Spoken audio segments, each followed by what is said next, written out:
Dragon চাষিরা সবচেয়ে বেশি যেই জিনিসটার প্রতীক্ষায় ছিলাম সেটা হচ্ছে বৃষ্টি। এই বৃষ্টি ঠিকই এসেছে। এই বৃষ্টি আবার এখন দুশ্চিন্তার কারণ হয়ে দাঁড়িয়েছে। তখন যেমন রোদে পচা শুরু করেছিল, এখন তেমন বৃষ্টিতে গাছের পচনের সমস্যা হচ্ছে এবং হচ্ছে যে নানা রকম সমস্যা হচ্ছে, পিঁপড়া হচ্ছে। তবে গাছে যদি এরকম জৈব সার দিয়ে দেওয়া যায় তাহলে এই পচন কিছুটা ঠিকই আসবে। পচন রোধ করার জন্য ছত্রাকনাশক দিতে হবে 2 মিলিগ্রাম হারে 1 লিটারে। ছত্রাকনাশক দিয়ে দিলে ওগুলো চলে যাবে। তবে ছত্রাকনাশক শুধু দিলে হবে না, ছত্রাকনাশকের সাথে কিছু ঔষধও দিতে হবে। সেগুলো ডিসক্রিপশন বক্সে আমি দিয়ে দিব, আপনারা দেখতে পারবেন। আর হচ্ছে যে এই সময়ে গাছের খাদ্যও দরকার অনেক বেশি। শুধুমাত্র বৃষ্টির পানিতেই খাবার হলে হবে না, জৈব সার হলেই হবে না।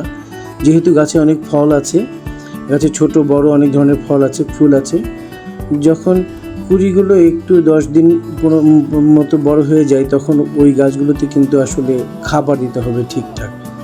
গাছের সুষম খাবার যদি এখন পায়, গাছের ঠিকঠাক মতো ফুল হবে, ফুল থেকে ফলও হবে।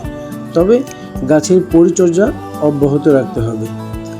ছোট ছোট ব্রাঞ্চ আসলে ফেলে দিতে হবে। আবার মাথা ভেঙে দিলে পরে সেই মাথাতে আবার যেন ছত্রাকনাশক দেওয়া হয়, সেটাও কিন্তু আবার খেয়াল রাখতে হবে। তবে এই সময় সবচেয়ে বেশি যেই জিনিসটা জরুরি, 10 থেকে 12 দিন পর পর ছত্রাকনাশক 2 মিলিগ্রাম হারে 1 লিটারে এবং সাথে 2 মিলিগ্রাম হারে বা 1.5 মিলিগ্রাম হারে আপনার হচ্ছে যে এই সাইপ্রোমেথ্রিন, যেটা হচ্ছে যে পিঁপড়ানাশক, এই পিঁপড়ানাশক দিতে হবে। এই মাথায় ওষুধ দিতে হবে। এই মাথায় ওষুধ দিলে সেটা গাছটা পচবে না, পচনটা রোধ হবে। নতুন গাছের অনেক ছোট ছোট ব্রাঞ্চ হবে, বড় ব্রাঞ্চ হবে। সেই ব্রাঞ্চগুলো ঠিকঠাক বড় হচ্ছে কিনা সেই জন্য খেয়াল রাখতে হবে সবসময়। ফলগুলো যেন পরিপূর্ণ বড় হয়, স্বাভাবিকভাবে বড় হয়। এই জন্য তেমন কোনো হরমোন বা টনিকের পরামর্শ আমি করব না।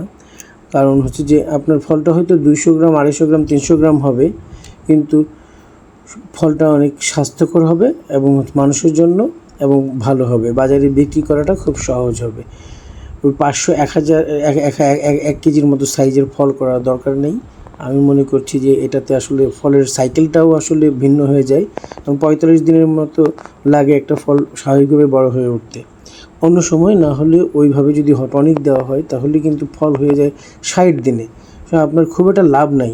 বাগানি হিসেবে আমি বলবো যে আপনারা স্বাভাবিকভাবেই চাষ করেন এবং হচ্ছে যে অল্প জায়গায় ঘন করে চাষ করেন, তাহলে দেখবেন যে আসলে এই গাছের ফুল ফল আপনাকে খুব একটা আশাহত করবে না। বাগান বড় হয়ে উঠবে এবং হচ্ছে যে ফলও ঠিকঠাক বড় হবে এবং পরিপক্ক হবে। বাজারে গেলে আপনার আসলে মূল্যটাও ঠিকঠাক পাবেন। আমাদের বাগানের ফল এইরকমভাবে গাছ